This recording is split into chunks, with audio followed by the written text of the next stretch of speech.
കേരള യൂണിവേഴ്സിറ്റിയിലെ international relations വിഭാഗം doctor Anu ഉണ്ണി നമുക്കൊപ്പം ചേരുന്നു.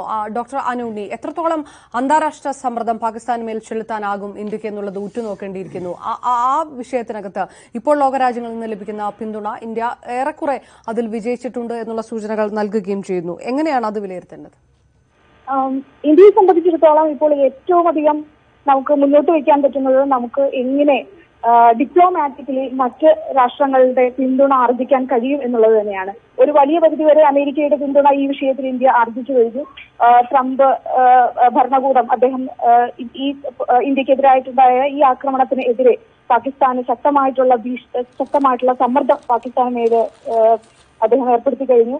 അതുപോലെ തന്നെ പാകിസ്ഥാന്റെ ഏറ്റവും അടുത്ത സുഹൃത്തായ ഒരുപക്ഷെ ചൈന വരെ ഈ വിഷയത്തിൽ വളരെ പ്രതിരോധത്തിൽ നിൽക്കുന്ന ഒരു സമയത്താണ് നാം കടന്നുപോയിക്കൊണ്ടിരിക്കുന്നത്. അപ്പോൾ ഡിപ്ലോമാറ്റിക്കലി നയതന്ത്രപരമായിട്ട് എങ്ങനെ പാകിസ്ഥാനെ നയതന്ത്ര ടേബിളിൽ കൊണ്ടുവരാം എന്നുള്ളതാണ് ഇന്ത്യ വളരെ ആകാംക്ഷാപൂർവ്വം ഇപ്പോൾ ഉറ്റുനോക്കിക്കൊണ്ടിരിക്കുന്നത്. അതിൽ ഒരു പരിധിവരെ വിജയിക്കാൻ കഴിഞ്ഞു കഴിഞ്ഞാൽ ഇപ്പോൾ നിലനിൽക്കുന്ന പ്രശ്നങ്ങൾക്ക് ഒരു പരിധിവരെ അയവ് വരും എന്നാണ് ഞാൻ കരുതുന്നത്.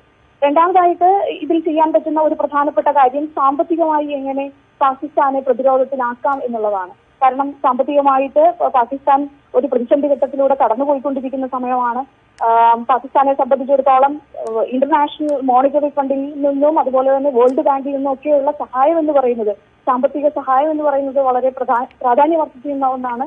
നിലവിലെ സാഹചര്യത്തിൽ സാമ്പത്തികമായി കൂടി പാകിസ്ഥാനെ പ്രതിരോധത്തിലേക്ക് ആക്കുകയാണെങ്കിൽ ആ രീതിയിലും നമുക്ക് നിലവിൽ നിൽക്കുന്ന സംഘർഷങ്ങളിൽ അല്പമൊക്കെ അയവ് വരുത്തി പാകിസ്ഥാനെ സമ്മർദ്ദത്തിലാക്കിക്കൊണ്ട് ഇന്ത്യയുടെ ആവശ്യങ്ങൾ നേടിയെടുക്കാൻ കഴിയുന്ന ഒരു ഘട്ടത്തിലേക്ക് ചെന്നെത്താൻ കഴിയുമെന്നുള്ളത് തന്നെയാണ് ഞാൻ വിചാരിക്കുന്നത്. അതുകൊണ്ട് തന്നെ ഈ സാമ്പത്തികമായിട്ടുള്ള മാർഗങ്ങളും അതിനെ പാകിസ്ഥാനെ ഉപരോധിക്കാനുള്ള മാർഗങ്ങളും അതുപോലെ തന്നെ നയതന്ത്രപരമായി പാകിസ്ഥാനെ സമ്മർദ്ദത്തിലാക്കിക്കൊണ്ട് ഇന്ത്യയുടെ വശത്തേക്ക് കൊണ്ടുവരാനുള്ള മാർഗങ്ങളും സ്വീകരിക്കുക എന്നുള്ളതാണ് ഈ ഘട്ടത്തിൽ ഏറ്റവും പ്രാധാന്യം അർഹിക്കുന്നതെന്ന് ഞാൻ കരുതുന്നു. ഡോക്ടർ അനു ഉണ്ണി, പക്ഷേ സാമ്പത്തികമായി ആഗോളതലത്തിലൊരു പ്രതിരോധത്തിലേക്ക് പാകിസ്ഥാൻ ഒരു പ്രതിരോധം ഏർപ്പെടുത്താൻ മറ്റ് രാജ്യങ്ങൾക്ക് മേൽ സമ്മർദ്ദം ചെലുത്താൻ ഇന്ത്യക്ക് കഴിയുമോ? അതിനപ്പുറത്തേക്ക് ഇപ്പോൾ ഈ പുതിയ വിഷയത്തിനകത്ത് ലോകരാഷ്ട്രങ്ങൾ എടുത്തിരിക്കുന്ന നിലപാട് ഇന്ത്യക്ക് അനുകൂലമാണ്.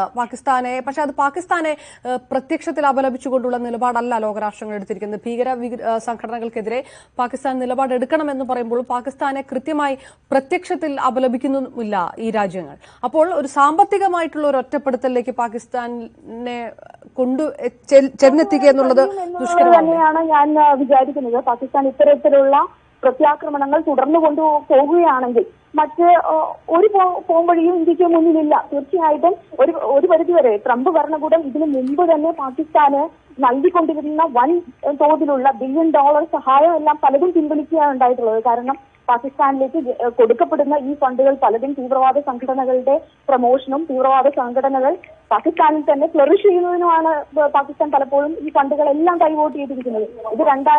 ഇത് സെപ്റ്റംബർ 11 അറ്റാക്ക് തുടങ്ങി അഫ്ഗാനിസ്ഥാനിൽ ഒരു പരിധിവരെ അമേരിക്കയുടെ സ്വാധീനം ഉറപ്പിക്കുന്നതിന് വേണ്ടി അവിടെയുള്ള ഭീകരവാദ പ്രവർത്തനങ്ങളെ തടയുന്നതിന് വേണ്ടി പാകിസ്ഥാനെ ഒരു ഉപകരണമാക്കിക്കൊണ്ട് പാകിസ്ഥാനിലേക്ക് സഹായം നൽകിക്കൊണ്ട് പാകിസ്ഥാൻ വഴി അഫ്ഗാനിസ്ഥാനിലെ കാര്യങ്ങളെ വരുതിയിൽ കൊണ്ടുവരാനുള്ള ഒരു ശ്രമമായിരുന്നു അമേരിക്ക നടത്തിക്കൊണ്ടിരുന്നത്. അതിൽ പരാജയപ്പെട്ട് എന്ന് കണ്ടു കഴിഞ്ഞപ്പോൾ പാകിസ്ഥാൻ ആ പൈസ ഉപയോഗിച്ച്, ആ ധനസഹായം ഉപയോഗിച്ച് അവരുടെ തന്നെ ടെററിസ്റ്റ് ഓർഗനൈസേഷനെ വളർത്തിക്കൊണ്ടുവന്ന് അത് ഇന്ത്യക്ക് പ്രതികൂലമായിട്ട് ഉപയോഗിക്കുന്ന ഒരു സാഹചര്യം മുന്നിൽ കണ്ടുകൊണ്ടാണ്, അല്ലെങ്കിൽ ആ സാഹചര്യത്തിലൂടെ കടന്നുപോയതുകൊണ്ടാണ് ട്രംപ് ഭരണകൂടം പാകിസ്ഥാന് നൽകിക്കൊണ്ടിരുന്ന വൻ സഹായം ഒരു ഘട്ടത്തിൽ ഏകദേശം ഭാഗികമായോ അല്ലെങ്കിൽ പൂർണ്ണമായോ തന്നെ പിൻവലിച്ചു എന്ന് പറയുന്ന ഒരു ഘട്ടത്തിലേക്ക് എത്തി നിൽക്കുന്നത്. അപ്പൊ പാകിസ്ഥാനെ സംബന്ധിച്ചിടത്തോളം അമേരിക്കയുടെ സഹായം വളരെ പ്രധാനമാണ്.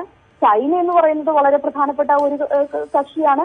അപ്പോൾ എന്ത് വന്നാലും ഈ ഒരു ഘട്ടത്തിൽ ഒരു പക്ഷേ ചൈന പാകിസ്ഥാനോടൊപ്പം നിൽക്കേണ്ടതായിരുന്നു. പക്ഷെ ചൈന പോലും പ്രതിരോധത്തിലായി നിൽക്കുന്ന ഒരു ഘട്ടത്തിലൂടെയാണ്. അപ്പോൾ പാകിസ്ഥാൻ തീർച്ചയായിട്ടും ഒറ്റപ്പെട്ടു കഴിഞ്ഞു. അന്താരാഷ്ട്ര സമൂഹത്തിന് മുൻപിൽ പാകിസ്ഥാൻ ഒറ്റപ്പെട്ടു കഴിഞ്ഞു എന്നുള്ളത് യാതൊരു വിധത്തിലുള്ള തർക്കവുമില്ല. അപ്പൊ പാകിസ്ഥാനെ സാമ്പത്തികമായി കൂടി പ്രതിരോധിക്കാനായിട്ട് കഴിഞ്ഞെങ്കിൽ മാത്രമേ ഇപ്പോൾ നിലനിൽക്കുന്ന ഈ പ്രശ്നങ്ങളെ ഒരു പരിധിവരെയെങ്കിലും അതിജീവിക്കാനായിട്ട് ഇന്ത്യക്ക് കഴിയുള്ളൂ എന്ന് തന്നെയാണ് തോന്നുന്നത്. റൈറ്റ്, വളരെ നന്ദി ഡോക്ടർ അനു ഉണ്ണി പ്രതികരിച്ചതിന്.